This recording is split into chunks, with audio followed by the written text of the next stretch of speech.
Hello. How are you? Okay, the babies were in here, so I'm rearranging things again.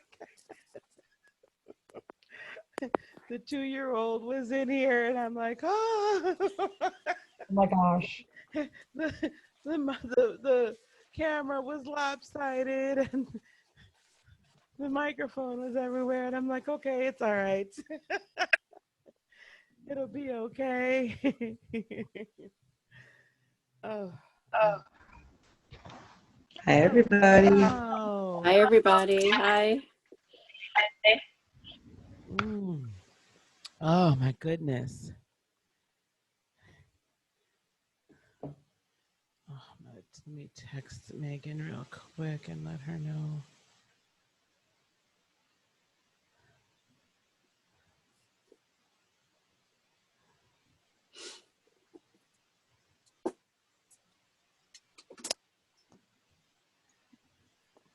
You're gonna wait for a few more minutes. I'm not sure who was all gonna be here today. I don't think Jackie's gonna be here today because she's getting ready to move. She's moving Oh, that's right. Monday. She's Wow. closing on her house and moving on Monday. Congratulations. Awesome. Yeah. I just started packing today myself. I'm like, actually, a couple days ago, I just started.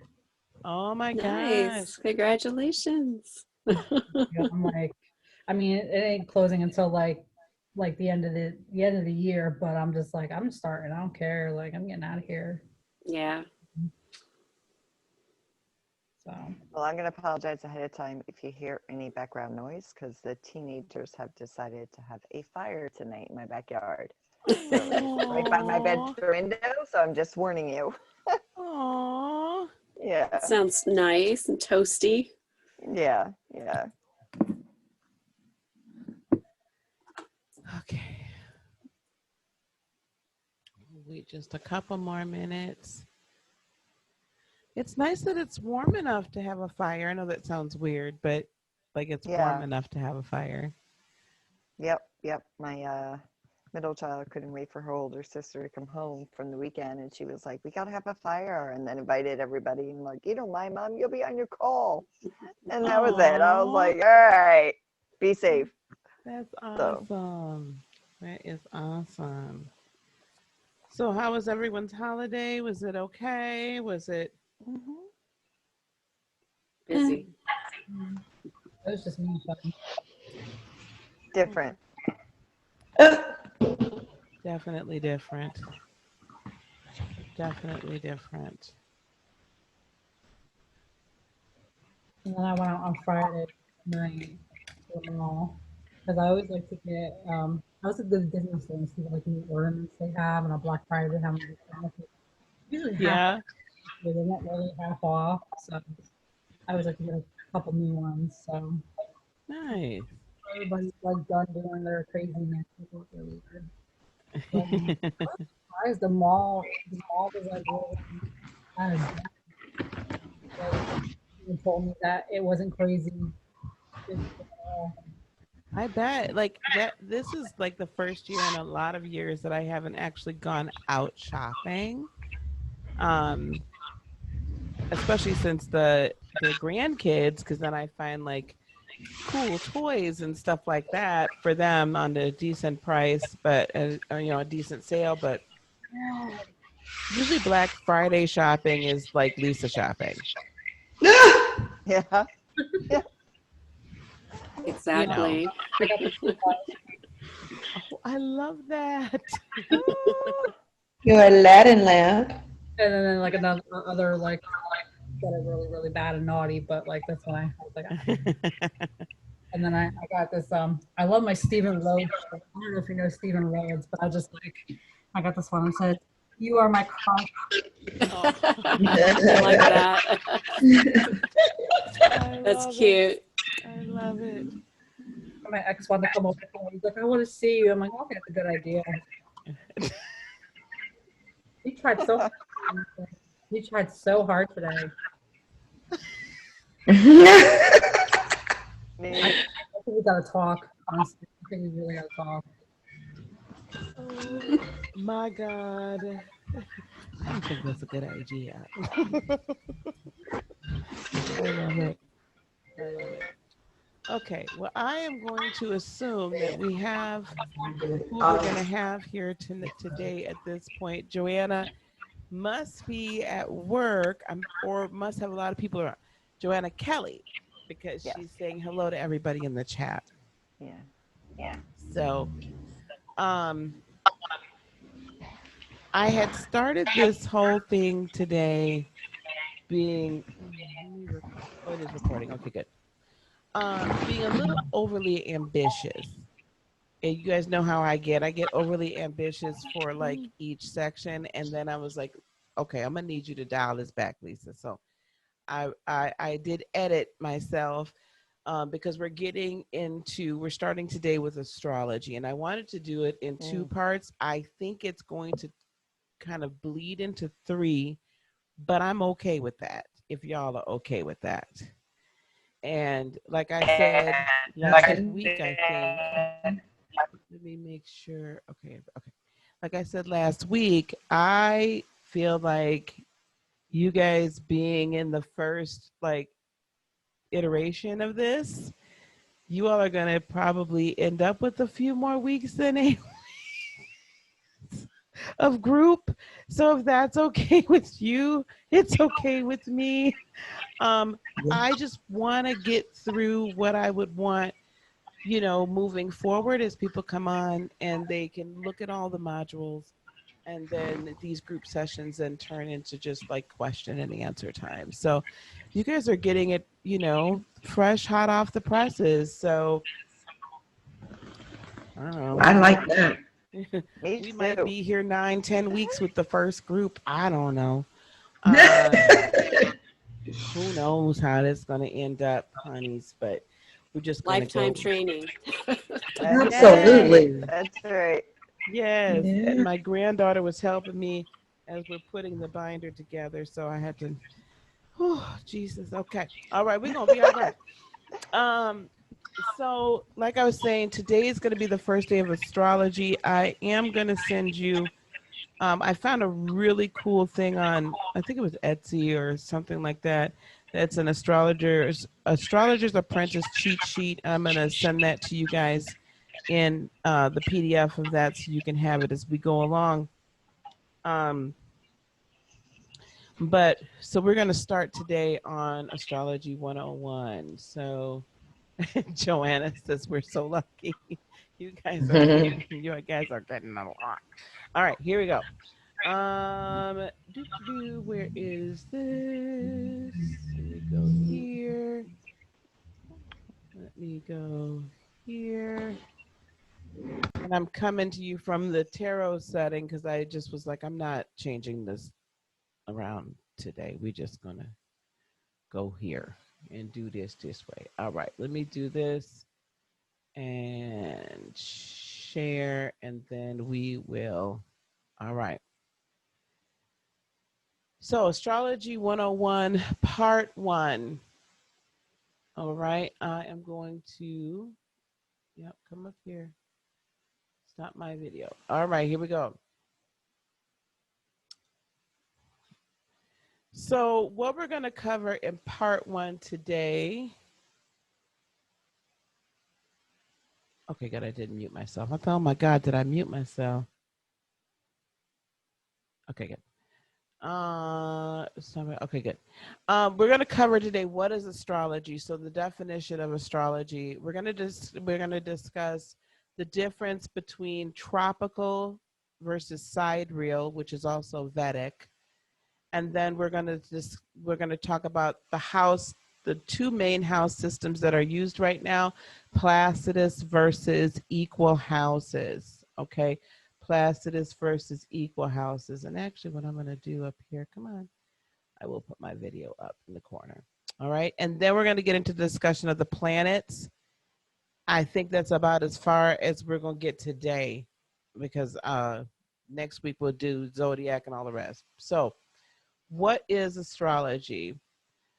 There's two, I grabbed two just kind of standard definitions, right?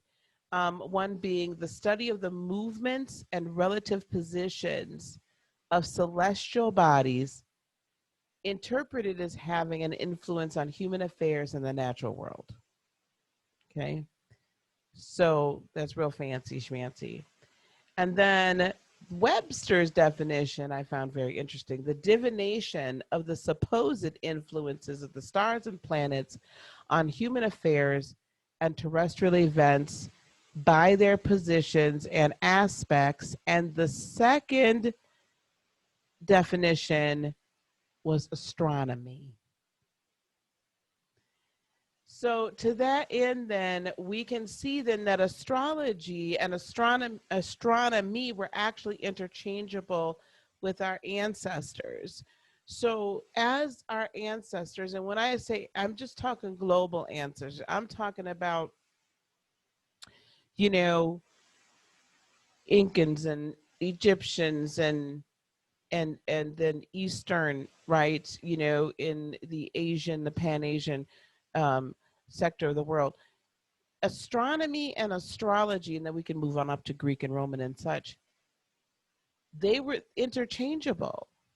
So as our ancestors were looking in the sky for signs or looking in the sky for information, because as we know, you know, all throughout, you know, if you look at any of the hieroglyphics and all of that, when we're looking at ancient civilizations and inside their pyramids, because we all know there's more than just Egyptian pyramids. There's Incan, there's Mayan, there's Aztecan, there's pyramids that have been discovered underground in Eastern Europe as well, by the way, and many other parts of the world that have now been covered up by dirt. We'll just leave that for another day. But so all over the globe, there were pyramids all over. And typically within those pyramids are drawings, writings, and whatnot for what's going on? Oh, chat. Okay. Oh, yes. And there are underwater pyramids as well. Exactly right. All over the globe, there were pyramids that when we think about raised points, and we will get into this a little bit more in sacred geometry, but when we think about a raised point or a pyramid, that is the culmination of triangles with a square base. So the square representing foundation or a container, okay? The square representing the container, and when we created the crystal pyramid, each of those triangles, 3 being a powerful and a perfect number, right?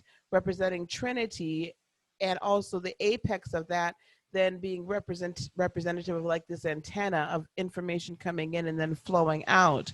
So basically these pyramids were 4-sided containers or antenna for energy, and they were also ways that energy could be, or information could be, as they believed, sent out to the heavens. There are also apexes that the alien beings, if you will, or extraterrestrials or higher dimensional beings would come to these points. Now, if we were to discuss pyramids just in general, the layout of the pyramids across the globe, underwater, whatnot, are all over very specific ley lines, chakra points of the earth, of very spiritual, you know, could be vortexes, portals, all of these all around the earth. And if you can imagine all of them together, they are kind of like this really cool grid system, you know, kind of some people believe a navigational system. Okay, so I personally believe that you know, because there's no, to me, yes, there's certain stars and certain planets that can be seen with the naked eye, but the revelation of the power and energy of each of these had to come from an extraterrestrial being, extraterrestrial methods. There's, to me, there's no way that mankind in and of their own third dimensional knowledge or abilities at that point could have remotely understood any of this.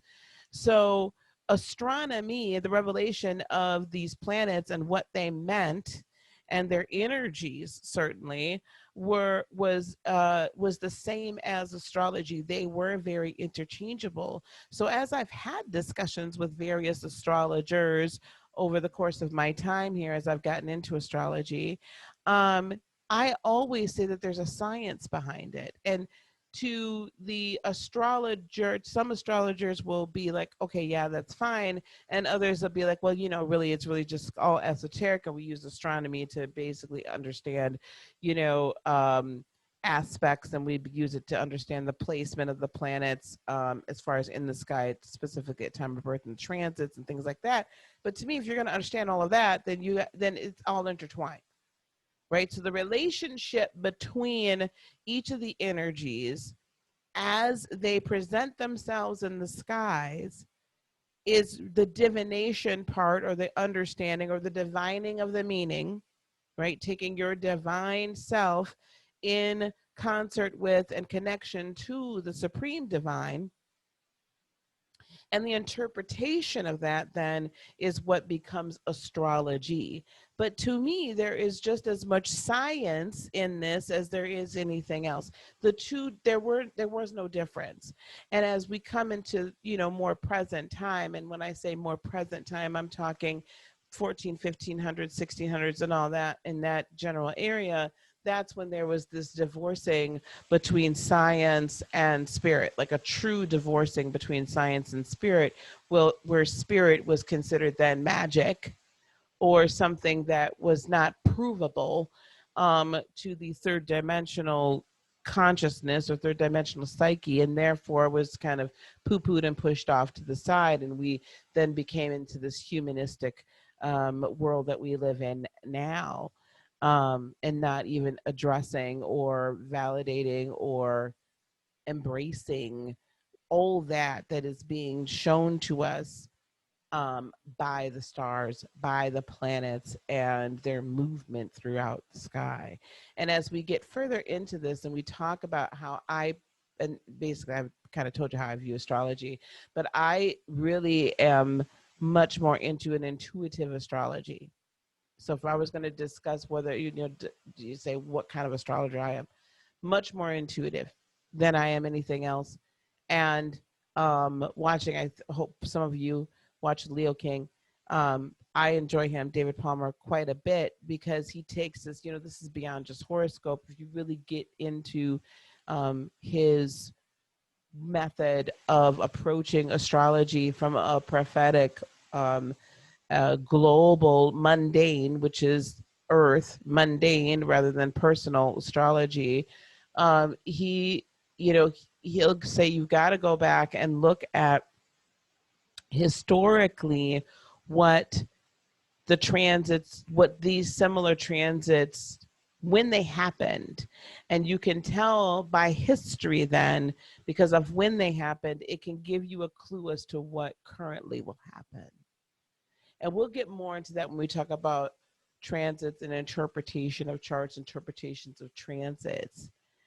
But just know that for me, the astrology is the first real understanding of the interaction of the external energies, universally or galactically with Earth.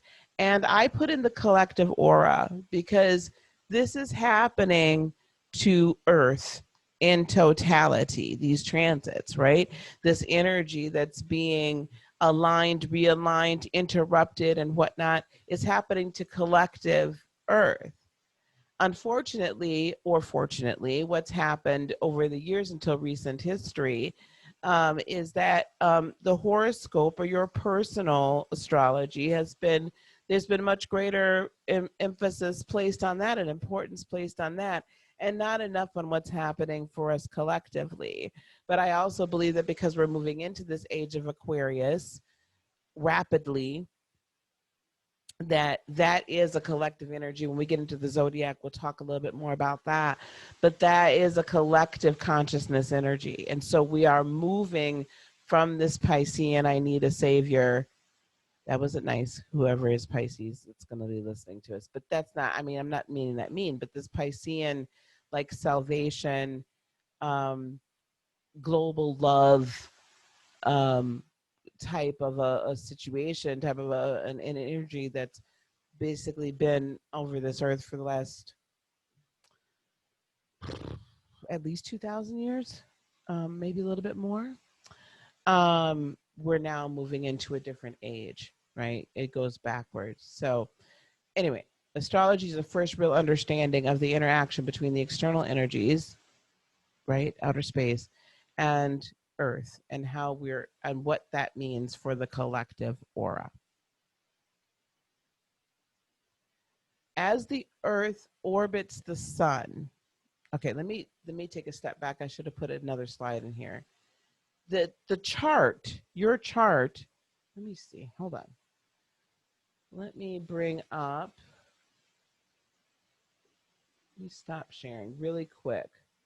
I'm gonna bring up, hopefully, I'm gonna bring up my chart, AstroSeek.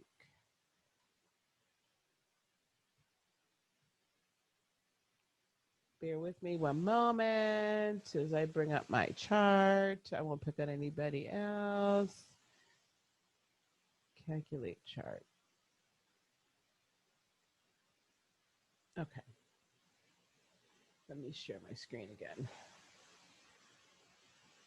The astrological chart is based on,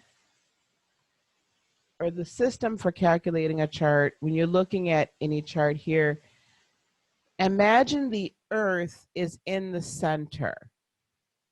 There are astrological charts that are called heliocentric, where it's what's really happening is that the sun is in the center and it's showing the transits as they're occurring from the perspective of the sun, because all the planets are and dwarf planets and asteroids and whatnot, they're all right orbiting around the sun, because the sun is the largest geographical, good Lord, gravitational pull. So everything is orbiting around it.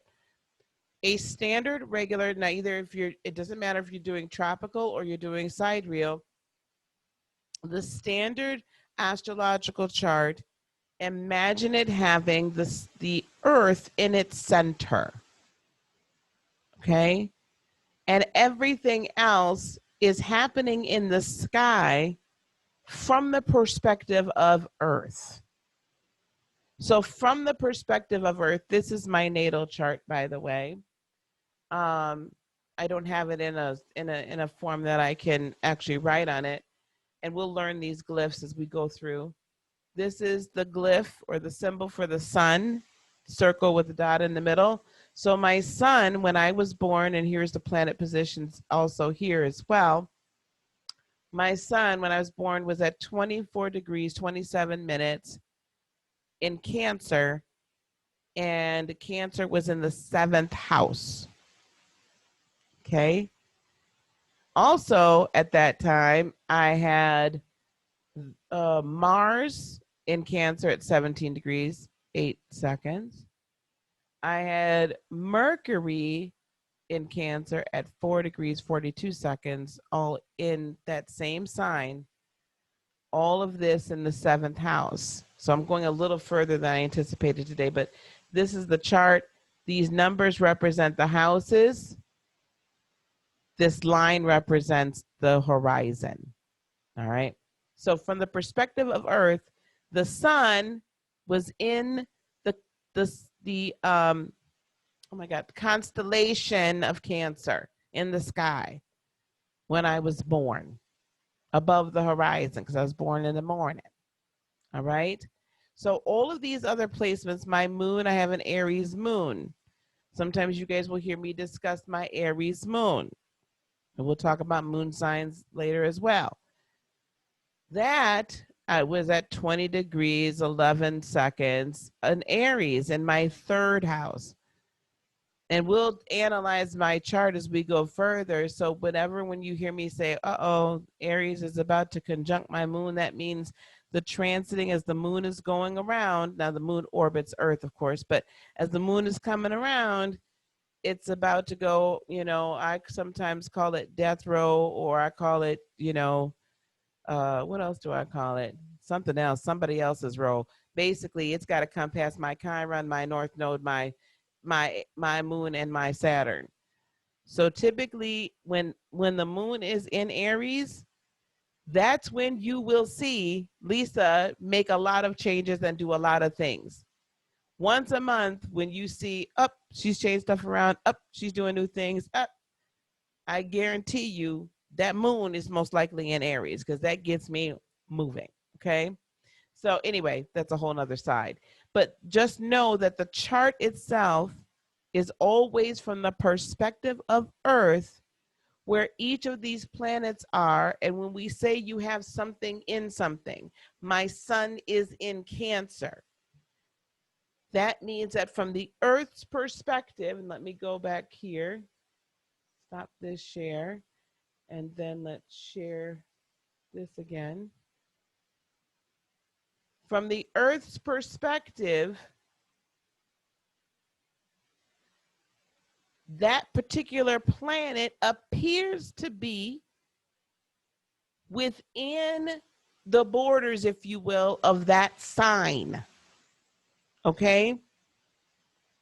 So as the Earth orbits the sun appears to be in various constellations throughout the year. This is where we get our sun sign or our zodiac signs from. What constellation the sun appears to be in at the time of birth. So your moon sign then is what constellation the moon appeared to be in at the time of birth. You really need to get an accurate reading. To get an accurate reading, the time of birth does become important. There's ways we can do it without it, but it isn't as accurate, because we have to, as you saw in my chart and your chart, you'll have all planets, the planets and the luminaries, in various positions in various houses, right?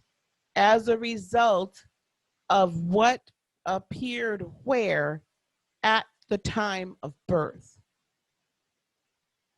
Now, I prefer to have it as accurate as possible.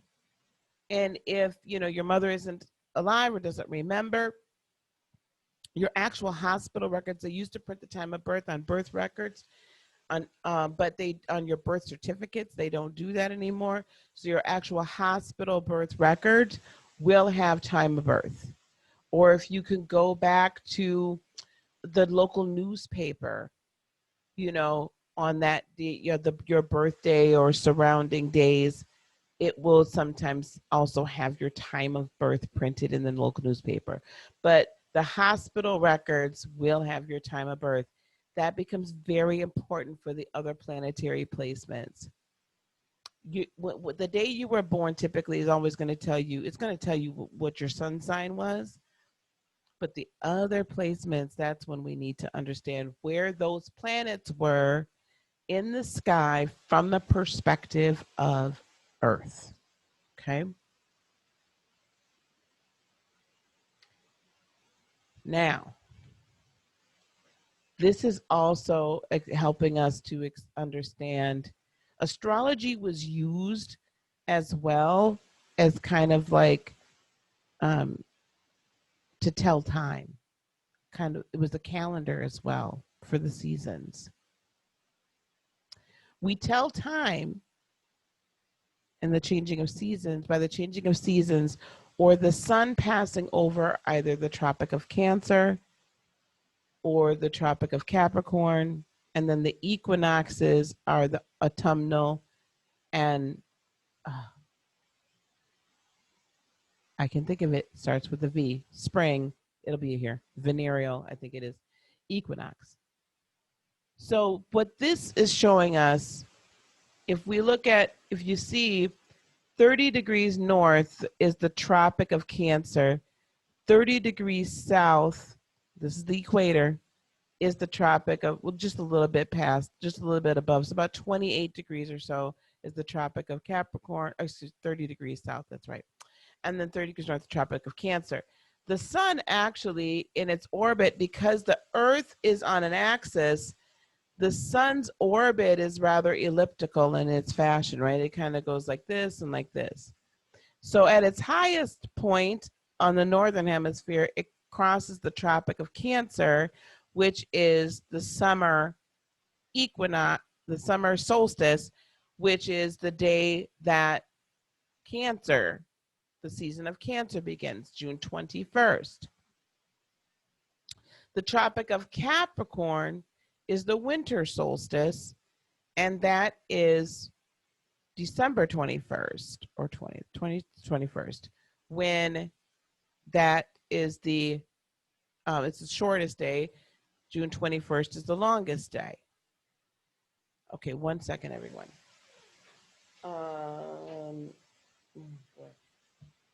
Tell Megan if she needs to know what my code is to open my phone.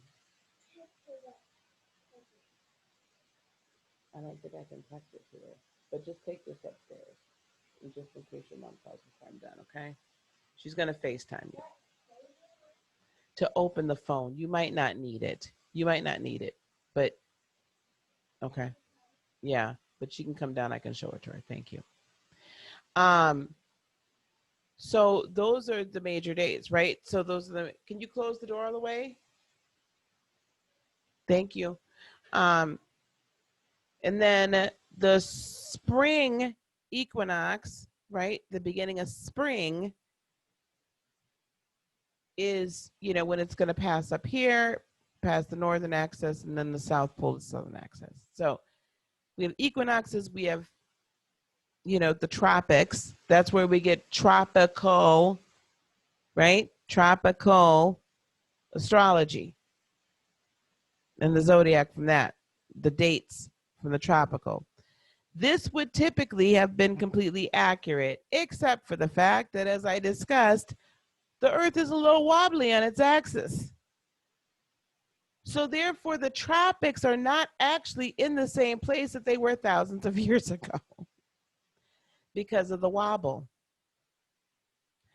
Each solstice, every year from the time it was first started, which I believe is like 789 or something BC, something like that, actually every year happens 20 minutes earlier each year. So after about 2,000 years now, the sun is actually sitting at a different constellation from the Earth's point of view at the time of the summer or whatever solstice. And I'm using the summer solstice as the starting point, even though that's not the starting point in the zodiac year. So that means technically this year on June 21st, this past year, the sun was technically in Gemini, not Cancer. This is why you will hear people that are into Vedic astrology say that that's the true astrology, because Vedic astrology is based on the retrograde of fixed stars. It accounts for 1 degree of movement every 72 years backwards. So it's using this ayana mas. I can't say that word, y'all. Anyway, ayana meaning movement, amsa meaning component, to account for the precession of the equinox. In other words, equinoxes. In other words, in I don't know how many, in like another 2,000 years from now, roughly, June 21st will actually be in Taurus.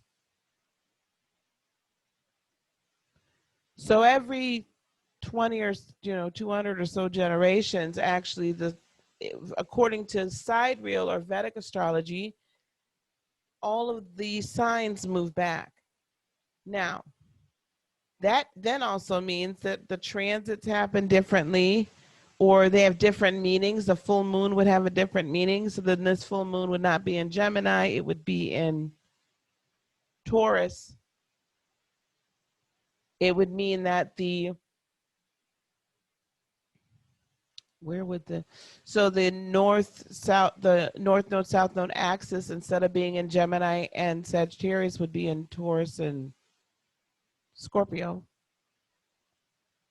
So a lot of people say it's much more accurate. When I look at, though, my personal chart and everything, I don't necessarily resonate with Gemini. I mean, I suppose I could, but I don't know that I do. So, but if that was my belief system, then I suppose I would, wouldn't I? Tropical astrology is based on where the sun was historically when it crossed the Tropic of Cancer and then the Tropic of Capricorn at the vernal equinox when the sun crossed, and the vernal equinox when the sun crosses that point in March.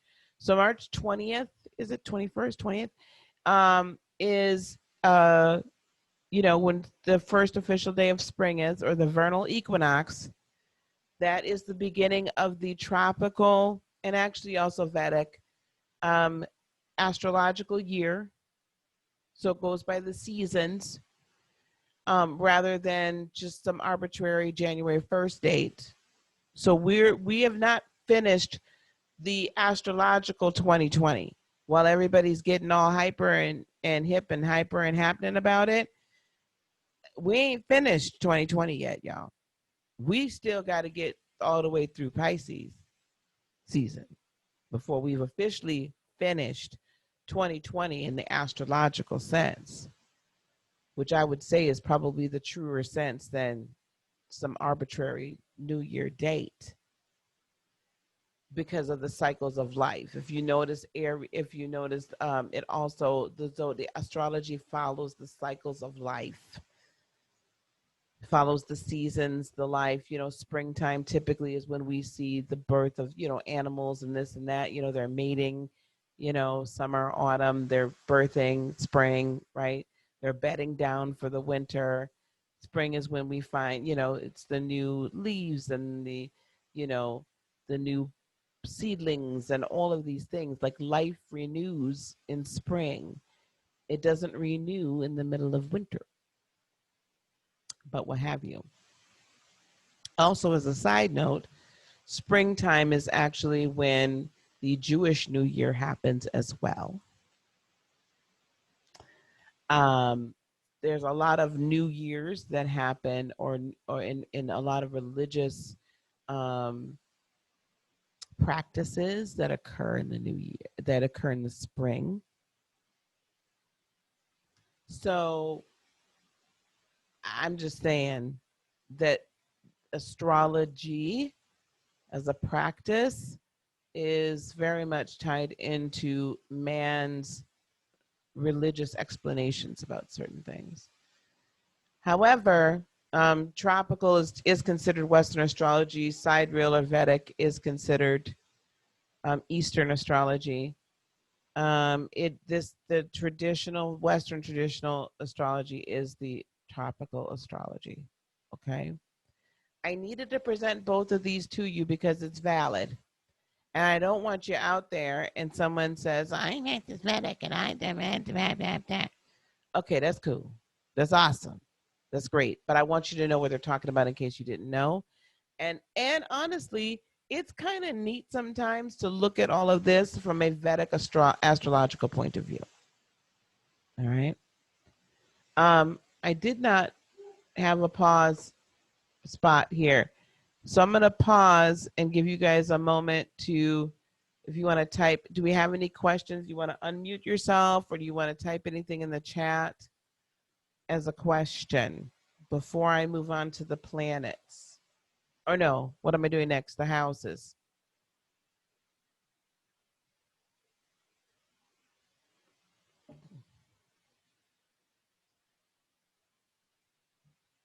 Okay. All right. Oh, got a question. Oh, good. Valid chart. Yeah. Valid chart or Vedic chart, Joanna? Ah, I got a question. I Okay. am muting myself. Um, yeah, so you need the time that you were born and everything else. So how do you know if you have a valid chart or not? Or is there a specific place to find this? Because I have one chart and then somebody else gave me another and they don't agree. Some agree but don't. So I don't know which is right and which is not. So Oh, how do you go about that? well, let's see. We'll just do this on the fly, guys. Okay. Thank you. Let's go back. Yeah, no problem. Let's go back here. What do you guys see right now? Do you see AstroSeek? No. Okay, thank you.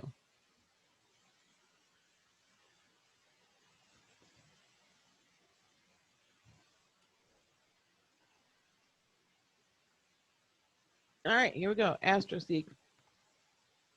By the way, gang, astro-seek, SEEK.com. Let that be your friend. Because for free, where I was paying for it from other places, you can literally create, I have an Astro database. So come on, go back. You can create I cannot, guys, words are escaping me, an account and create your own database of your own clients or people, whatever. And it's really cool. Anyway. All right, so let us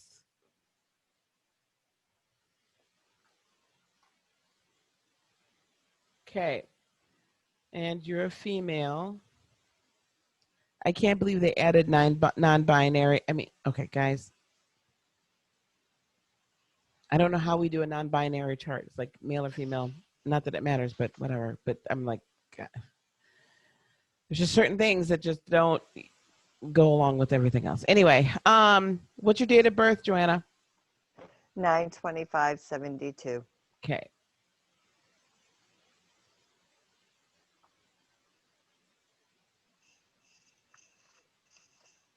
And what's your time of birth? 8:46 a.m.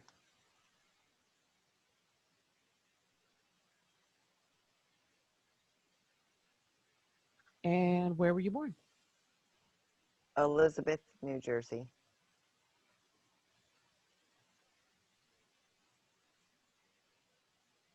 Okay, so she's in my database now. So I'm just going to run her birth chart. We can probably go over this too, like what different charts are available on AstroSeek. Like just about everything is available. It's so cool.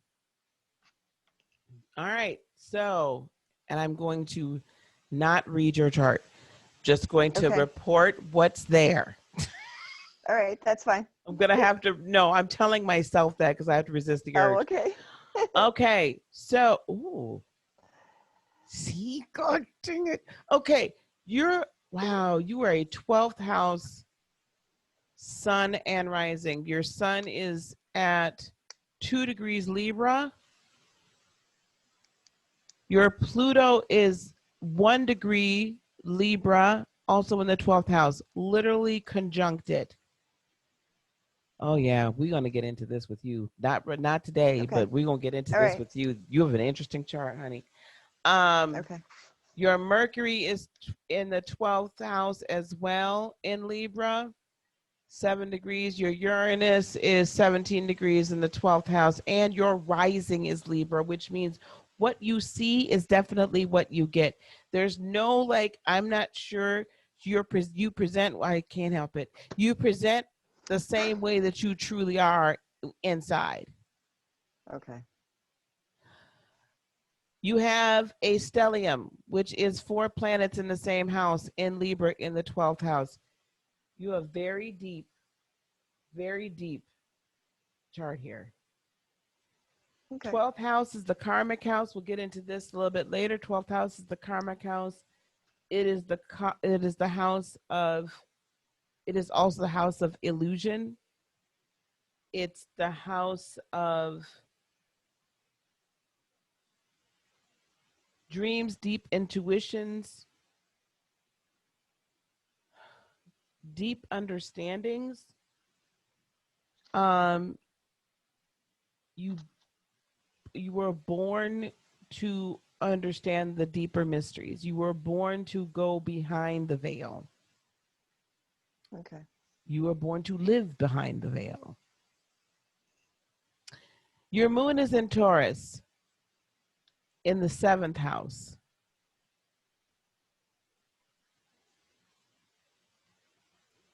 Quincunxing, not quite opposing. I don't. Does this look familiar? Does this look like any of the either or of the other charts?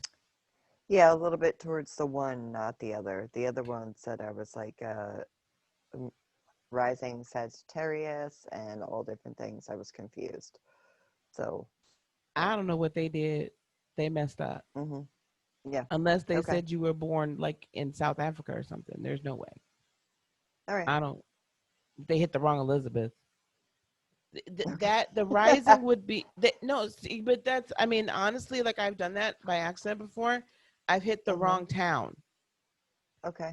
because if the rising sign or the ascendant is what constellation was coming up over the horizon at the time you were born. Okay. So if you hit the wrong town, latitude and longitudinally, the Earth, remember, it's always from the Earth's perspective. The Earth's perspective is going to be completely different as to what's coming up over the horizon than if you had the right location. Okay. Or it could be they put in PM rather than AM. That's the other thing that can happen. Although, well, yeah, maybe.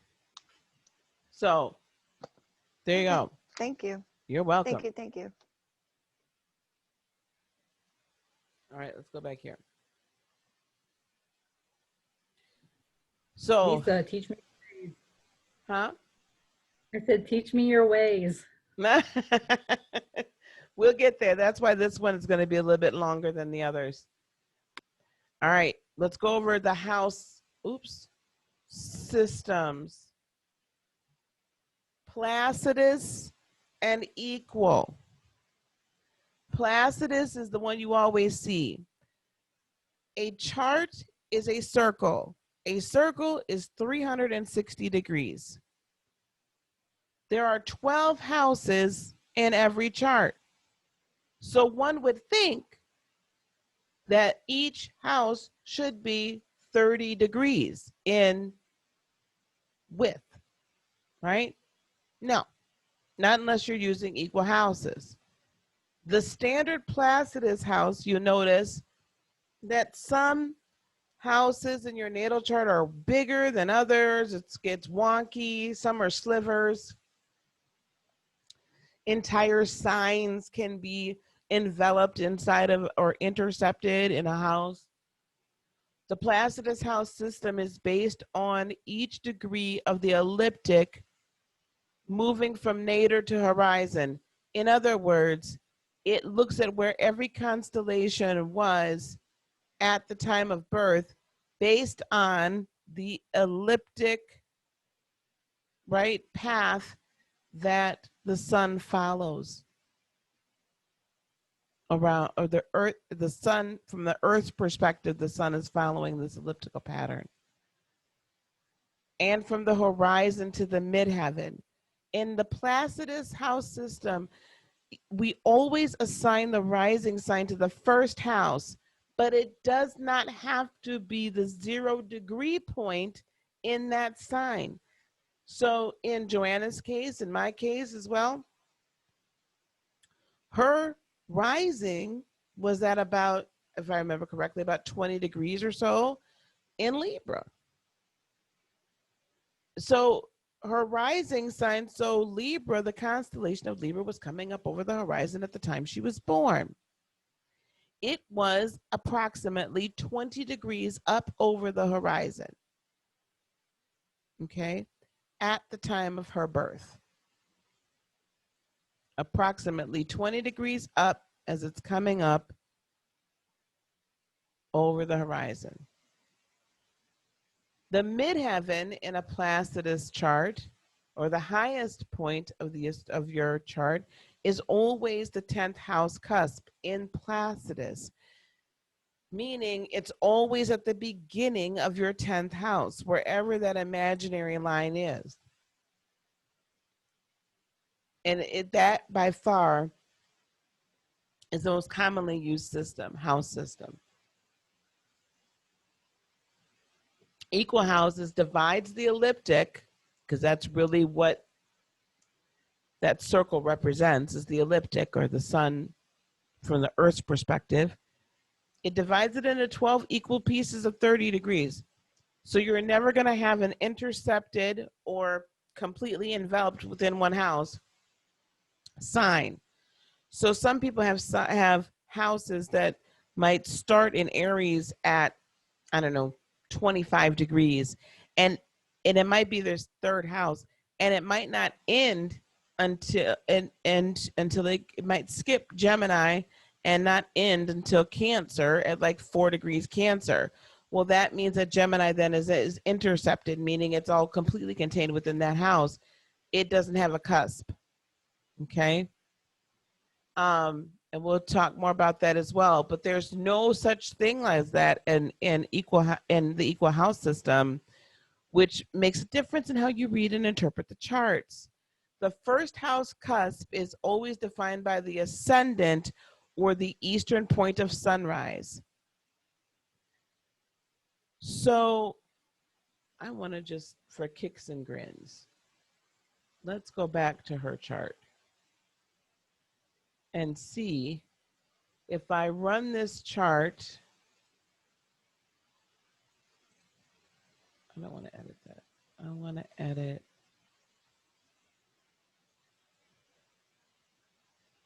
home. I want to edit and see what your chart looks like in the equal house system. I should be able to do that. Here we go. House system. I'm going to choose equal.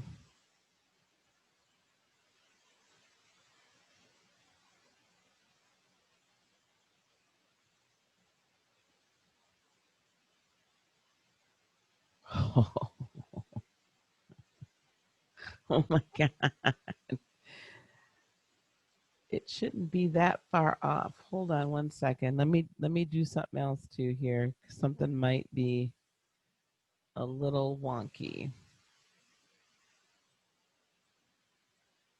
Oh, that's because it was my chart in the equal house system. I'm like, that's really off.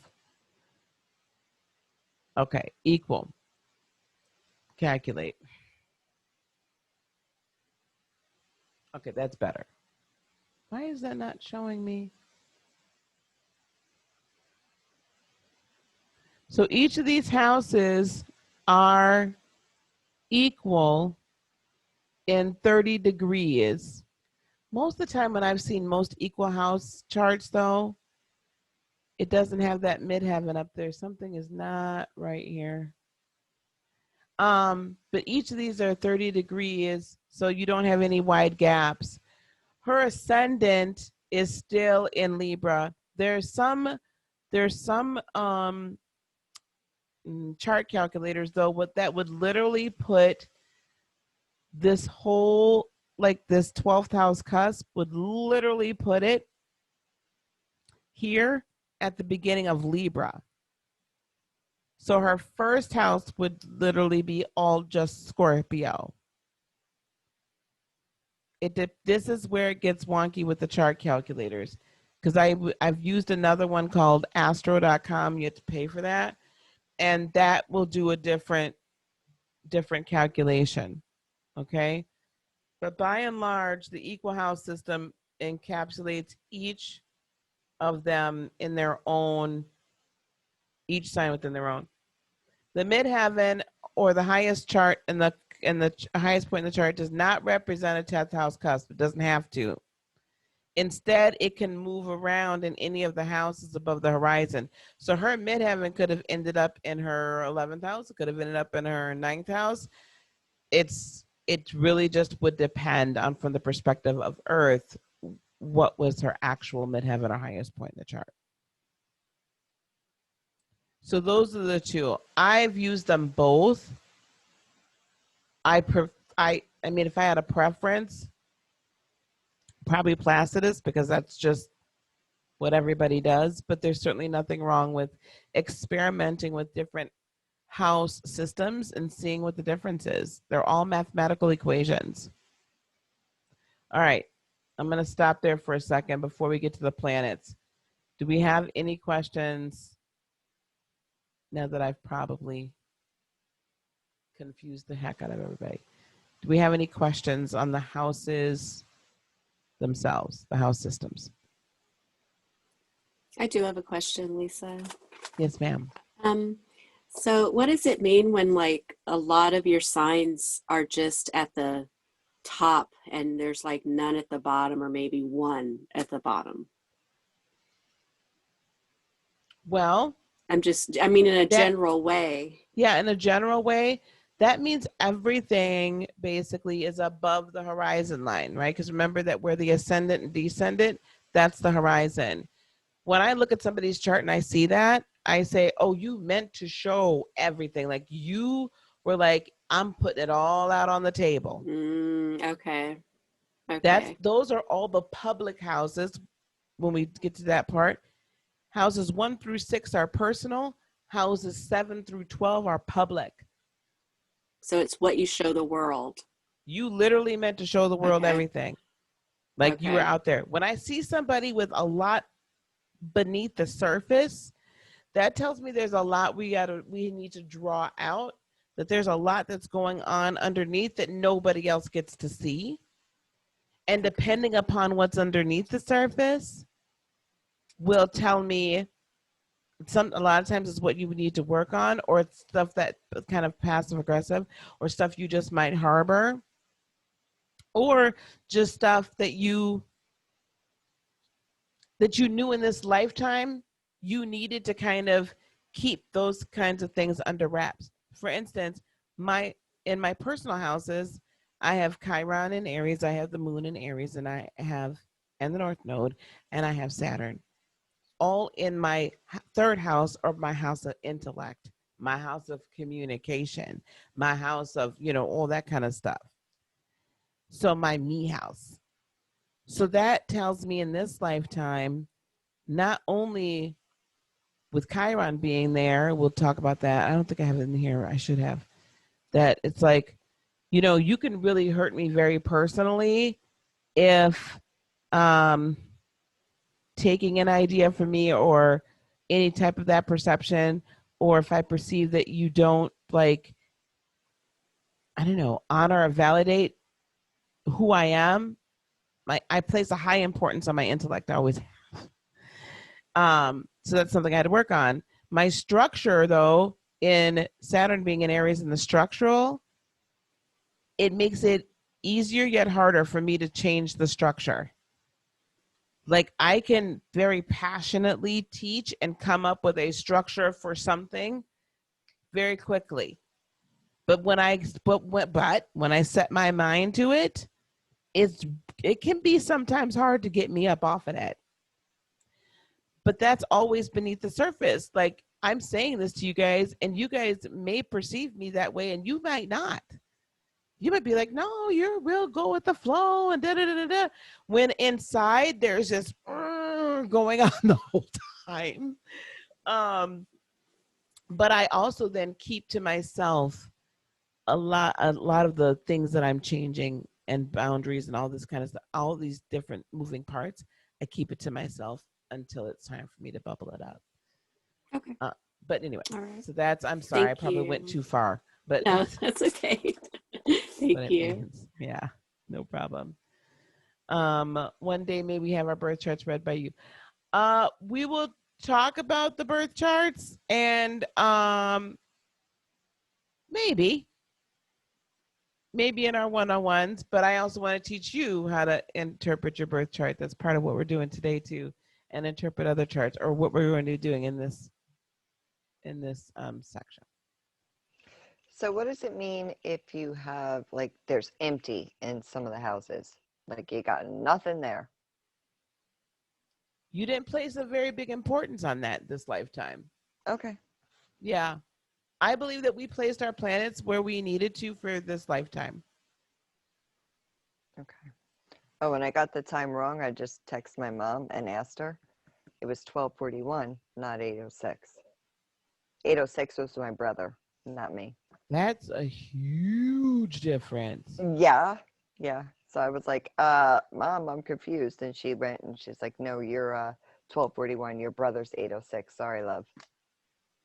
I went, okay, that might have been the problem, why I had two different charts. See, now I'm nosy. Let's go back.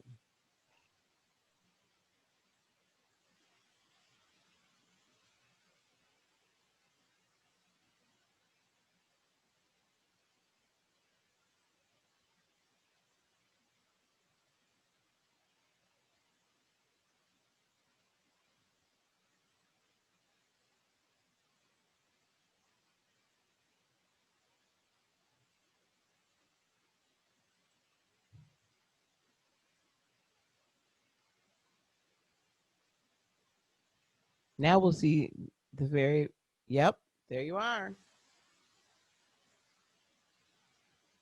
So you are a Sag rising. Okay. All right.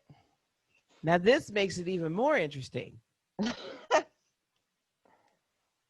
I watched, this is a perfect example, guys. So her midheaven, the highest point of her chart, is in the 10th house, right? It is in Libra.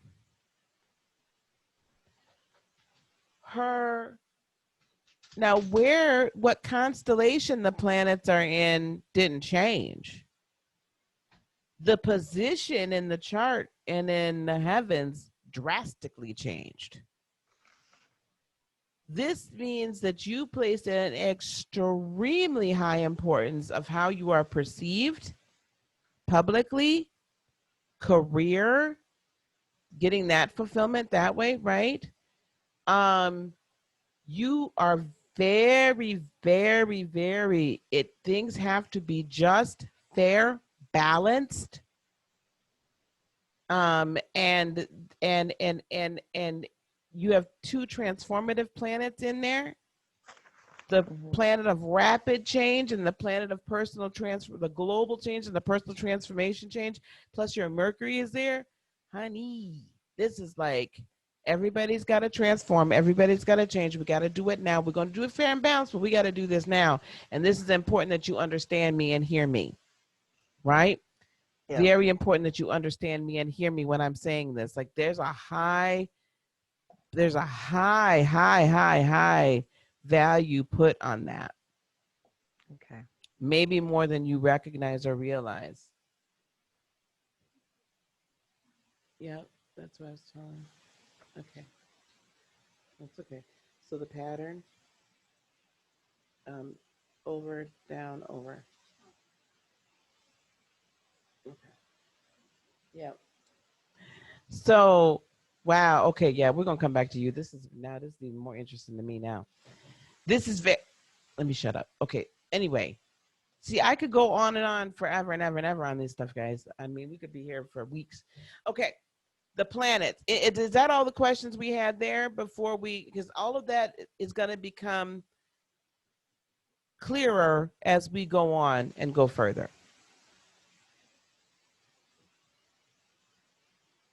Okay. Oh, wait, I got a chart. I got to check. Okay, good. All right. Let's talk about the planets then. You're welcome, dear. Let's talk about the planets. I love this graphic. And let me just say, so here we have the sun. Y'all know the solar system. There's some things, though, I didn't realize were here. I guess I knew this, but didn't realize this, that there's this asteroid belt here that exists between, believe it or not, the personal planets, the Sun, Mercury, Venus, the Moon, and Mars, and the outer or generational or higher, more mundane planets, Jupiter, Saturn, Uranus, Neptune, and Pluto. Ceres is a dwarf planet. This ring right here is another asteroid belt. And the reason why I find that extremely intriguing to me, because it's as if we have kind of a bubble around our personal planet energy, right? To kind of like keep that in.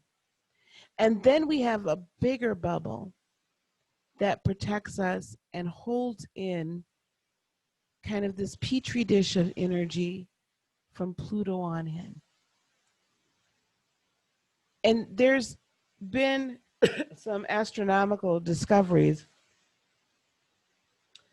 of this kind of force field almost that holds the Milky Way galaxy together, that keeps it in the border. I don't know. I'm not sure where that's all going to go here as we go further, but I just found it super interesting that here you have all these asteroids kind of separating the gods, if you will, from the big gods, from the smaller gods.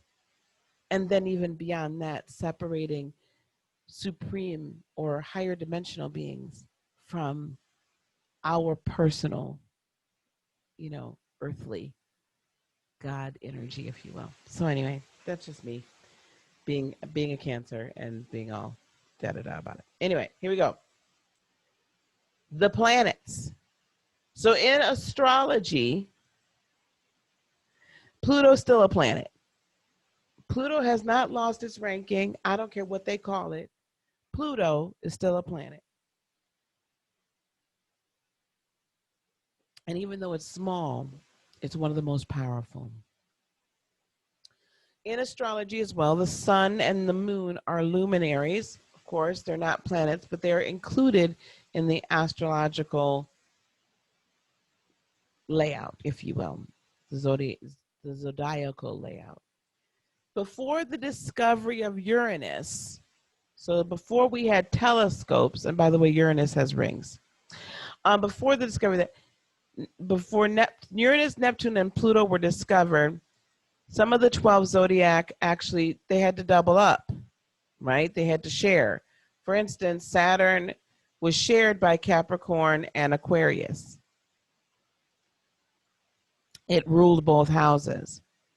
And as we see the energy and the mythology behind each of the planets, we will understand why. Jupiter was, don't get me to the line.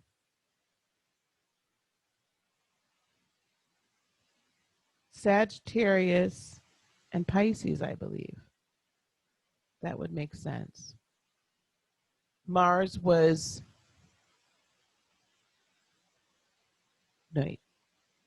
Sag and Pisces. Mars was Scorpio and Aries. Venus is still, right, Virgo and nope. Taurus, and which is the other luxuriating? Hold on, it's coming to me. Because Gemini is Mercury and Virgo, right? No, Venus. I was right the first time. Anyway, no, I don't know. Anyway, we'll remember this. I don't always remember the doubling up. I always remember that Mars is Scorpio and Aries, always. Saturn being Uranus and Aquarius and Capricorn. Somebody's helped me out from the audience. Mercury is Virgo. That's what I thought. So Mercury and Gemini are Virgo. Venus had Taurus. I feel like there was one other one, but we'll get to that. Anyway, so some of them had to double up. The sun and the moon, however, have always only been only been Libra and Taurus is Venus. Thank you. Have only been the moon Cancer and the sun Leo. Okay, only. The ancients understood that there were associated energies from all the celestial bodies that affected Earth and affected us as individuals. So let's get into the planets. The sun, we'll start there. The sun is the main, of course, luminary. It is your identity. It represents your identity, the essence that you shine out into the world. It represents the life-giving energy for all of the earth. It is also akin to your solar plexus chakra. So it represents your energy center, who you are at your core, right? This is your core. That's some of that I need to work on, right? Your core training, that's your sun, your solar plexus. The sun drives you to seek the highest expression of yourself. It represents your I am energy and your divine masculinity. It's hot, passionate, energetic. It represents who you are, right? At your core, what you really came here to embody, it is your I am.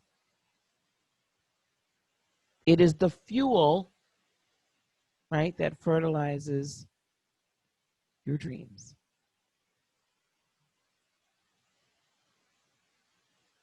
God dang it. Oops, not that. The moon. My moon. The moon is also a luminary, even though it does not have any light in and of itself. The moon represents the personal self, that hidden self, the feelings and the unconscious. It's a reflection of the sun with no light in and of itself, but instead it is a reflection of the true self. So if you've got like, if you're always, let's say there's some anger issues going on and there's a specific thing that triggers you, you yourself, oops, I don't want to, oh, that's right. You yourself will, you'll show it out into the world, right? You'll show it. Hang on. But that's what you're displaying. So that is actually a reflection of your true self. Bear with me, guys. I didn't mean to exit out. Okay, that's better. So when we see external anger, there's something going on internally. So it's a reflection of true self, what you're truly feeling. I would say it is represented by your sacral chakra, would be your moon. Or it could be your heart chakra as well, because it's the emotions, but it's personal emotions. The moon also stands for security, instinctual or habitual patterns, as well as the ability to relate to others and to be nurturing to others. The sun is called the father, the moon is called the mother. The sun is the father, the moon is the mother. Leo is the father of the zodiac, and Cancer is the mother of the zodiac. The moon represents the divine feminine and also indicates the type of partner you will attract. Your moon sign can indicate the type of partner you will attract to you. I do tend to attract a lot of flipping fire signs. But because I am the moon, because I'm a Cancer, I do also attract, water signs as well. So it's really interesting. The moon also represents an attunement from the past, which operates as at an instinctive level in your present life, meaning that is all that subconscious, like past life memory stuff that energy that you've brought forward from the past is kind of represented in the moon. The energy that you bring forward, and as we'll find out about Cancer, is ruled by the moon as the cardinal water sign, or the initiator of emotion. So the reason why you initiate certain energy into motion is because of some past stuff, typically, as you've brought it forward, what you've seen as a result of something happening to you, or some energy being sent to you, you instinctually react in a specific way. That is the moon. About emotions. Mercury, teeny tiny Mercury. It's the innermost and the smallest planet, and can only be seen in the morning and the evening.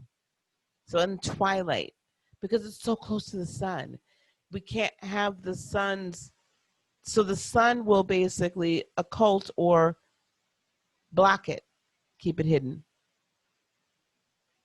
The ancient Greek astronomers believed the planet to be two separate parts because it could only be seen at twilight in the morning and dusk, twilight at night.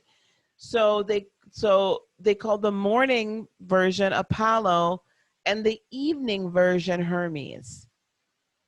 The Romans then decided to name it after the god Mercury, a messenger of God, the sun being God, Ra, right?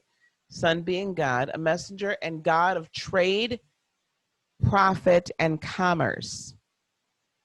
This is all going to be important as we talk about the zodiacal signs and their traits, okay, by their ruling planets. The astrological symbol for this planet is taken from this god's wand, so Mercury's wand, which is typically depicted as a short, like, staff entwined by two serpentine creatures, which later became the astrological symbol for commerce. Interestingly enough, it's also a version of this symbolizes medicine in modern times. I found that quite interesting because, you know, modern medicine is such a flipping business. I'm in the insurance business, so I can say that. It's such a business entity. But this kind of messenger from God concept, right, is very important. Apollo was the sun god. Hermes was the messenger, okay? Mercury then represents the mind and the intellect. Mercury represents the mind and the intellect.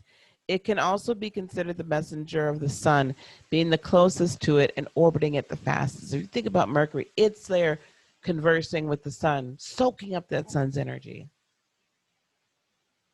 So it's getting all the information that the sun is trying to get to us, and then it sends it out to us, right? It's associated with all forms of communication. That's why when we have Mercury retrograde, it's like, oh my God, right? During a Mercury retrograde, it's probably not a great time to try to get your point across, or you may just have to communicate better.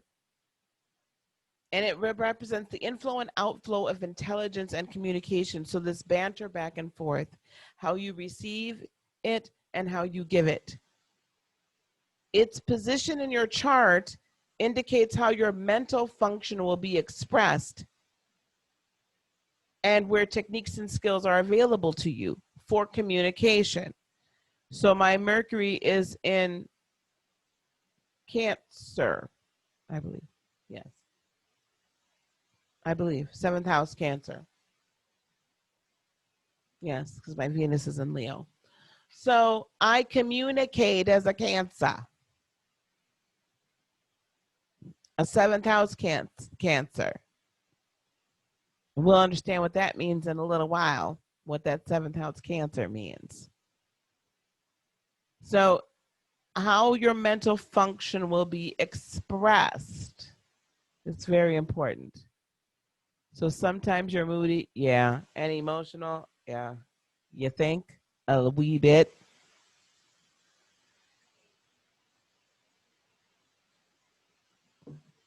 And sometimes, so oh God, I don't want to go here yet. But this is where, like, you need to understand your placements. It's why it's very important between now and a week or two from now. Everybody get your time of birth if you don't have it, because we're going to look at your natal chart, and I want you to understand and interpret just by simple planetary placements, right? What it means to you, because I will communicate in a very loving, caring, balanced seventh house energy way, seeking justice. I always seek balance, always seek balance. However, my moon squares that whole nice little stellium, meaning it rubs up against it. My moon in Aries squares all of that.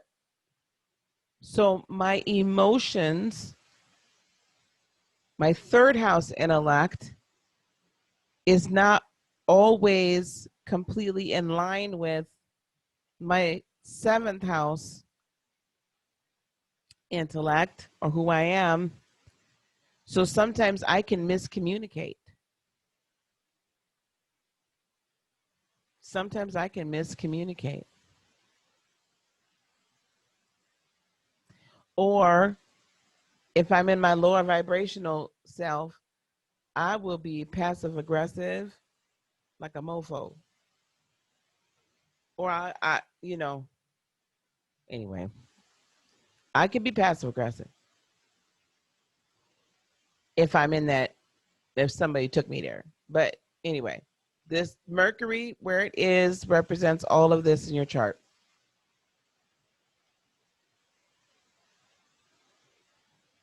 Venus, the love planet, second closest planet to the sun. It's the brightest natural object in the sky except for the moon. Right? It's, pretty much the closest planet to us. It reaches its maximum brightness shortly before sunrise, when it's considered the morning star, or shortly after sunset, when it's considered the evening star. Venus, or the Greek goddess Aphrodite, is the goddess of love, beauty, and relationships. Venus is intaking rather than outgoing, as represented by Mars, and is also associated with aesthetics, beauty, refinement, and romance. Venus also represents feminine sexuality, sensuality, and beauty. Okay? It is very much the kind of definition of divine feminine. Okay? A Venus retrograde typically means there's some area that your relationships, they could be romantic, they could also be other interpersonal relationships, are going to have a hard time. You'll see a lot of breakups during that in romantic relationships or potential breakups. You'll see a lot of, It's also a time for you to really review, what do you really love? What do you really value? What do you find beauty in? Yes, we did. And when we had that Venus retrograde, there was also some other things going on. And I actually utilized that Venus retrograde to really decide what I found beauty in, what I found fulfillment in, what was really important to me, rather than what I was showing to the world or the world felt was important, should be important to me. I chose to see what was really important and made me feel fabulous and made me feel fulfilled.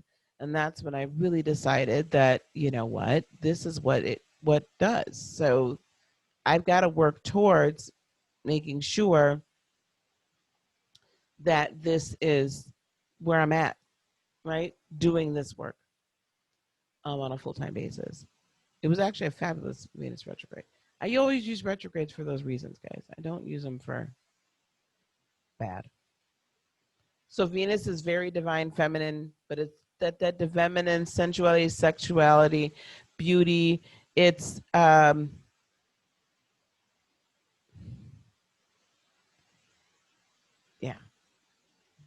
that's what, yeah. Okay, personal. So where your Venus is placed in your chart is also going to tell you how you love. It will also tell you a little bit of how you like to be loved, because it is an intaker rather than outgoing. So it does tell you a lot about how you receive love, how you perceive love on an internal basis, how you love. My Venus is in Leo. So that's a very good example. My Venus is in Leo. I am very much a gift giver. I am just an outpourer. I will shower love all over you and publicly. Right? And I am very much into the gifts and the showing and the display. You know, that's my love language. I love getting to give. Anyway, Mars. Mars is named after the Roman god of war. Ares being the Roman god, being the Greek god. Okay. It is the planet of outward activity, animalistic, like basal passion, including our sex drive, aggression, and anger. Mars is masculine in action, or a malefic energy. This, I'm introducing these two terms. Malefic, male energy, versus the softer, more receptive and romantic Venus, benefic. Now you can look at that and say what's going to harm you and what's beneficial to you. I think there's duality in both, but male, malefic, aggressive, more aggressive type energy, or masculine energy, and Venus, benefic energy. So we'll want to remember that. So Venus is a benefic planet. I believe Mercury is benefic as well. So we'll look that up and we'll go over that as we're going to interpret charts. Certain placements in the chart can indicate a volatile temper, but also great courage. So if you've got Mars in Aries in its home sign in the first house, there's probably a lot of underlying anger there. Mars in the third house, depending upon what sign it's in, can also underlie that. That's the house of your intellect, right?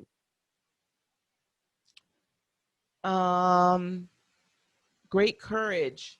I would put that Mars in the 7th house, Mars in the 10th house, Mars in the 9th, and the 11th house. I put great courage in those houses. Potentially the 6th. It also is going to indicate how and where your personality will assert itself. So where are you going to be the most assertive? So my Mars is in Cancer. So I am the most assertive when it comes to my family, my home, and anything to do with that. I am truly Mama Bear. When it comes to my group, baby. So I will assert myself when it comes to that sort of thing. And what modes of activity will stimulate your physical energies or your anger? So I find great pleasure in doing things for the home and for people that I love and that are in my circle. And when you're in my circle, I'm going to protect you. And if you do anything to my circle, we have a problem. And that includes all of you. Now, Jupiter. And Elizabeth will, every time I say Jupiter, I think of Earth, Wind, and Fire Jupiter. And for those of you who are not familiar, please go to Spotify or Apple Music or wherever you go, or YouTube, wherever. And please go check out Jupiter by Earth, Wind, and Fire, the song. It is on the album All in All. And do get the lyrics as well. Anyway, Jupiter is a gas giant, okay, meaning that it is not composed of rock or other solid matter. That becomes very integral as we look at the sign and signs that Jupiter rules, because they are mutable. And this makes sense as we get into their energies. Jupiter was named after the Roman god Jupiter, or Zeus in Greek mythology, and served as the patron deity of the Roman state. Jupiter ruled over laws and social order, much like Zeus for the Greek state. So he was the head dude. Fun, not so fun fact, Zeus, to rise to power, killed his father Kronos. The Greeks were rough. Okay. It was some rough stuff. Kronos kills Uranus to rise to power. Zeus kills Kronos to rise to power. But those are the three malefic, infighting, sun-killing father gods. So that's just fabulous. Anyway, so Jupiter is like the big boy, right? It's the largest of all the planets. Interestingly enough, it's the largest of all the planets by diameter. However, it is not, it's not honestly matter. So it is this very interesting, intricate bowl of energy that somehow manages to stay together and orbit as one solid unit, yet it is very illusionary in that it is not really solid. I just want you to sit with that for a second. Jupiter is a planet of faith, solid yet not solid, positivism, hope, morality, and aspirations of the higher self. You'll hear me talk about expansion. Jupiter is the expansive, I can do anything. Jupiter is the expand your horizons, right? Expand your knowledge, expand your footprint, right? Jupiter can also be associated, though, with irresponsibility, blind optimism, or overindulgence.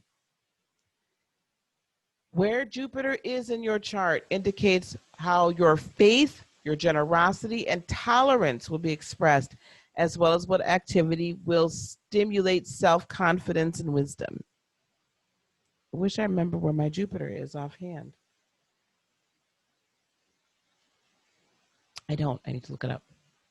But that shows you where your faith, your generosity, your tolerance, where it's going to be expressed, right? Kind of what is the area that you can most easily expand in? Okay. Saturn, it's the sixth planet from the sun and the seventh and last planet of ancient astrology, because it couldn't see any further.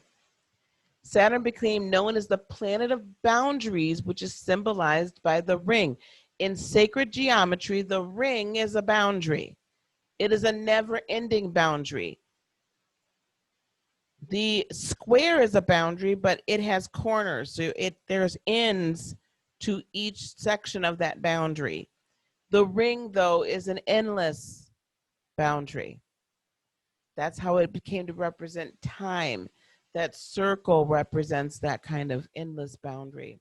Saturn was named after the Roman god Saturnus, equated to the god Kronos, the Titan father of Jupiter or Zeus. Remember, okay, so Zeus is from the Titans, but in Greek mythology, and we'll get into that a little bit further. So, but remember, right, Zeus killed Kronos so he could ascend to power.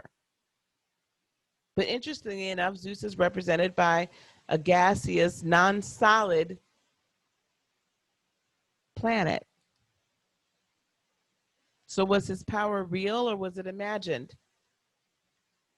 Did he gain that expansion of territory by ill means? And so it was never based on anything solid? So yeah, he had this great ideas of grandeur. I'm really going in a whole different space.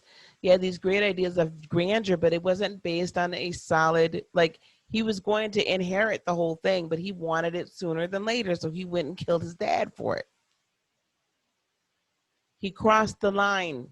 He broke the rules. He rebelled against authority. Now, if we think about Sagittarians and potentially Pisceans, there's this kind of very nebulous kind of like, yeah, maybe it's kind of cool, man. We do what we want, right? We can do it all. But there's this illusionary effect that's there. Like, is it really based in reality? Is there any reality we can put our feet on? So those two signs have to be very careful. Saturn's astrological symbol, we'll look at that soon, represents this God's sickle, as well as the elevation of the cross of matter above the semicircle and openness of spirit. It is elevating matter, or the third dimensional, over spirit. So it's placing a greater importance on third dimensional rather than spirit, which is why Capricorns sometimes have like an issue kind of like transcending that. However, Aquarians will kind of do the opposite. They have this more God idealistic, right? This is what's good for all. It's what's good for all. Oops. Saturn is the ruler of Capricorn, is the planet of limitation and restriction. It's a bad name. Of responsibility, though, such as self-discipline, punctuality, the conservation of material resources. This is kind of the social moray thing. Like the Capricorn is going to say you probably shouldn't wear that shirt that low cut in certain situations, right? Or one doesn't do these things out in public, right? So it's kind of that, right? As well as ruling of time, government, right? All of that. It brings structure and meaning to the world around us and reminds us of our responsibilities and commitments. Saturn is frequently associated with our fathers or other authority figures. So it very much represents authority, government, structure, restrictions. So this Saturn transit that we're having right now with all the restrictions, and Jupiter and Pluto, like, I don't want all this crap. So that's why this is going to be interesting as Saturn is leaving Capricorn and entering into Aquarius. Where is its second home? And it can be a little looser. Like Saturn in Capricorn is basically like dad came home or grandpa came home basically and was like, y'all gonna stop partying. We're gonna get this house in order. We're not doing none of that messy stuff. Like boom, boom, boom, just like laying the hammer down, right? Like we're gonna clean it all up and get this back in order. All the while there's been this kind of transition going on, and now it's going into Aquarius where now it's like, okay, but let's bring some order. There's some freedom actually once you get the discipline down. Then you can then improvise afterwards, and we can look at things in a global fashion, right?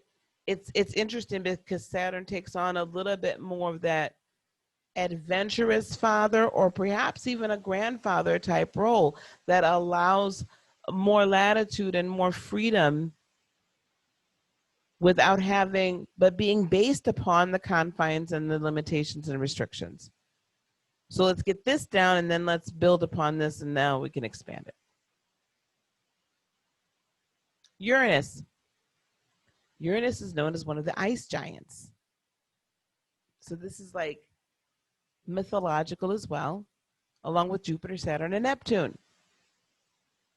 It's named after the ancient Greek deity of the sky, the father of Kronos. So remember I told you Kronos kills Uranus to ascend to power. And there's a whole reason for that, and I'll get into that in a second. And then the grandfather of Zeus, which I misspelled, Jupiter. However, It has been argued that Uranus finds more of a mythological relevance to Prometheus, and I wanted to go a little bit into who Prometheus was in Greek mythology. Prometheus means, or possible meaning of Prometheus in ancient Greek, is forethought. Prometheus is a god, Titan god of fire. Interesting. Inspiration, right? Prometheus is a culture hero and trickster figure who is credited with the creation of humanity. Now, Uranus rules Aquarius, the creation of humanity from clay, and who defies the gods by stealing fire and giving it to humanity as civilization. Prometheus is also known for his intelligence and for being a champion of humankind, and is also seen as the author of the human arts and sciences generally. He is sometimes presented as the father of Deucalion, the hero of the flood story. So in case you didn't know, there's actually another, in Greek mythology, there was a flood as well. The punishment of Prometheus as a consequence of the theft of fire and giving it to humans is a popular subject of both ancient and modern culture. Zeus, the king of the Olympian gods, sentenced Prometheus to eternal torment for his transgressions. Prometheus was bound to a rock, and an eagle, the emblem of Zeus, was sent to eat his liver. In ancient Greece, the liver was often thought to be the seat of human emotions. His liver would then grow back overnight, only to be eaten again, and an ongoing cycle. Prometheus was eventually freed by the hero Hercules. In another myth, Prometheus establishes the form of animal sacrifice practiced by the Greek religion. So I just find that extremely interesting because of the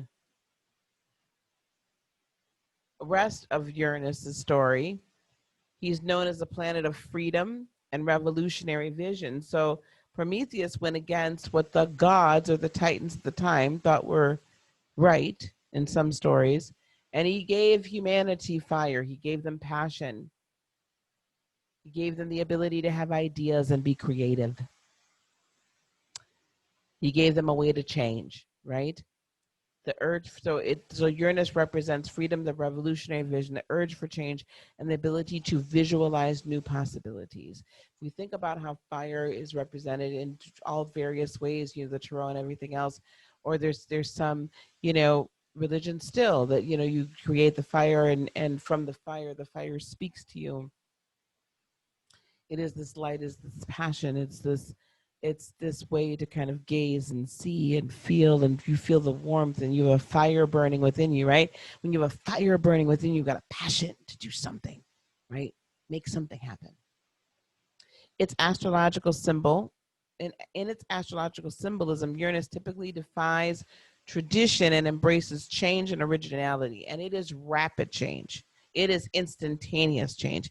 It is revolutionary change. It is changing on a dime and changing on a global scale, like wholesale, which is different from transformation, which we'll get to in a second.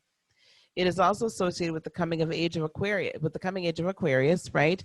And rules the internet, global think, mental studies, technology, electricity, and astrology. Its position in your chart indicates the area of originality and freedom from conventional thinking in your life. Okay? This is the group think. This is 11th house energy, what's good for the collective, how the collective should operate, where we should go next. That is the vision of, and while it is where we should go next, is also very much individual rebellion, revolution, okay, and freedoms.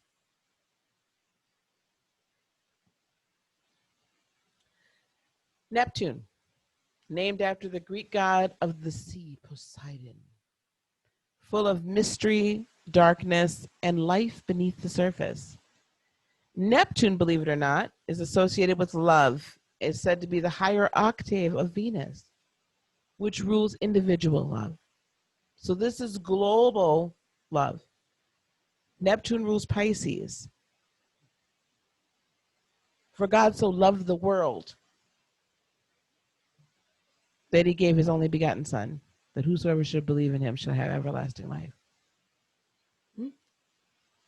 For God so loved the universe, the world. Yeah. Higher octave of Venus. Neptune represents the universal ocean of oneness with all beings and is highly compassionate, idealistic, and imaginative.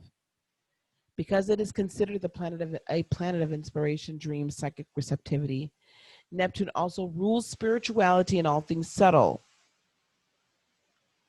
Some people call Pisces the grandfather of the zodiac, right? It's at the end of the zodiacal cycle. It's seen a lot. It knows a lot. It can tell you what dreams are made of and, what needs to be let go. But Pisceans are very psychic as well, very idealistic, and can be highly compassionate. The more negative manifestations, the dark side, include deception, trickery, deceit, and guilt. So right now, Neptune is, I think it is still retrograde in Pisces. It's hung in Pisces. Neptune is like a generational planet. And we'll talk about that when we talk about the orbits and we're talking about transits. But Neptune is a generational planet. Like it hangs out in one sign, well, pretty much generational, for a long time. For a long time. And so people born with Neptune in a specific sign, and Pluto definitely is generational. There's a lot of commonalities for a lot of things, but Neptune hangs out for quite a long time. Because it's a slow transiting planet. Addiction can also be associated with Neptune, especially, and with Pisceans, especially 12th housers. Associated with drugs, alcohol, or even media and fantasy can be a dark side of Neptune as well. In a person's chart, its position will indicate where there may be confusion or illusion. Also, great creativity in the poetic and musical fields. Okay, so it does both. My Neptune is in my 11th house in Scorpio, Cancer, Leo, Virgo. It's terrible. Leo, Libra, Scorpio. So I was always destined in my 11th house, global spirituality. I was always destined to be this person that digs deep into everything in manifestation and spirituality and all. I mean, it was just like it's just crazy. But I get addicted to it and don't know when to stop. Ergo, why I was tired. Pluto. Pluto is named for the famed god of the underworld. In Greek mythology, the corresponding god is Hades. Pluto is a force for change that can be destructive in its power. It's very much related to will. It rules Scorpio, intense passion, and has a reputation for ruthlessness. But as god of the underworld, Pluto can also help bring our deepest and most buried compulsions into the light. It will indicate areas of life that must ultimately become transformed as a part of the soul's evolution. Pluto is about transformation. It's about it's about letting something die so something new can arise. If we continue on through the messianic story, something had to die in order for something to rise again. When you're doing your own shadow work and you're dealing in this underworld, your own personal underworld, something must die in order for the new thing to be reborn. Pluto is associated with a renewal and rebirth, okay, representing endings and new beginnings, as well as spiritual growth and rebirth within it. The negative side of Pluto is obsessive desire for power and control and just generally being destructive. The negative side for like Pluto, Scorpio, right? CIA, FBI, CSI, NCIS, KGB, MI6. Right? You're going to have to know everything. You want to know the deep, seedy part of everything. But Scorpios can be, whoo, boy. If they want to destroy your life, they will. That's the lower vibrational side of it. Positive expression is the ability to and desire to transform, right? Pluto is about transformation, death and rebirth, death and rebirth. It is a continual cycle. Death is as much a part of life as birth is.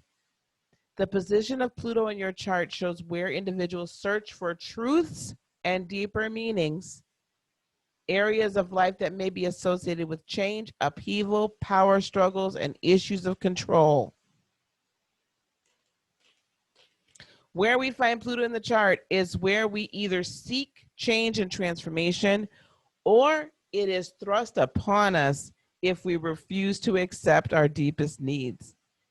In other words, if you don't go on and change what Pluto is directing you to change, you're going to either change it willingly or you're going to change it begrudgingly, right? We can do this nice and easy, or we can do it rough and hard, but it's going to get done either way. That's what Pluto represents. That's that Scorpio energy. That's what the sign of Scorpio also represents. Whew. And that still took almost 2 hours. See, it's a good thing I didn't go any further. All right. That's as far as we're going tonight. Do we have any questions on the planets? Or anything else that anything else popped up since we've been talking? No? No, it's just a lot. It is. I'll have to go back and rewatch it and take more notes. Mm-hmm. Yeah, Very interesting. Thank you. I think this one I'm gonna post in the playlist tonight or first thing in the morning so you guys can have it for a little while. Because it'd be cool if you do have your chart, if you can kind of compare these energies to your placements. Now that we know, huh? And just kind of now we haven't gone through the houses yet, but at least kind of get some ideas, right? Okay, this is where this is where that is. And most of us know characteristics of the 12 zodiac anyway, so you can still kind of get an idea without even knowing the house placements. Okay, so that'll be interesting to take that. So I'll get this up unedited and I'll have Whitney edit it later. But we'll get this up unedited so you guys can look at it. And next week we'll go into the signs and we'll go into the houses. And let me see how much that is, because I might need to wait for the aspects. So my goal is between now and no later than Wednesday to get part 2 recorded, and I'll email you and let you know it's out there. That's my goal, is to get part 2 recorded and get it out there so that you have a chance to kind of look at it before we discuss it. Okay? So pray for me that we're going to get it done. Pray for me, because I still got the rest of the zodiac to put up for December's before people come after me. Where's my sign? All right, guys. All right. Any questions before I sign off here? Oh, wait, I got a chat. Okay. Any questions before I sign off and go find myself something to eat? No, everything was amazing, though. I loved it. Astrology is so interesting. Yes. It is interesting. It is intricate, and there's so many layers. So I'm trying to give you enough over the next few weeks to be accurate. But there's so much that I still learn all the time. I learn all the time. It Mhm. never ends. It never ends. Okay, guys. So everybody on this call should have their weekly times with me. Please, if you are not going to make that time, please let me know earlier, okay, in the day, so I'm not waiting. And if we need to change it, just let me know. Email me and let me know we need to change it. I'm going to open up some more time slots, okay? All right, guys. Okay, Well, perfect. thanks so much for being here. Thanks for listening for 2 hours. It's Thank you. awesome. Namaste. Thank you. Thank you. You're Yes. welcome. You're welcome. Everyone have a wonderful weekend and see everybody later and loads of love, light and love. Yes. Exactly. Yeah. Peace Hopefully and we'll see y'all love. tomorrow night on the podcast. We're going to talk about superheroes and fun stuff tomorrow night. We're not Ooh, going to be heavy tomorrow. superheroes. Yay. Superheroes. I don't have any. I love that. Superheroes and spirituality. Let's just talk about it and have fun tomorrow. Yes, So, let's do Okay, this. sounds great. all right, guys. Okay, we'll talk to you guys soon, okay? All All right. right. Good All right. night. Good night, everybody. Bye. Good night.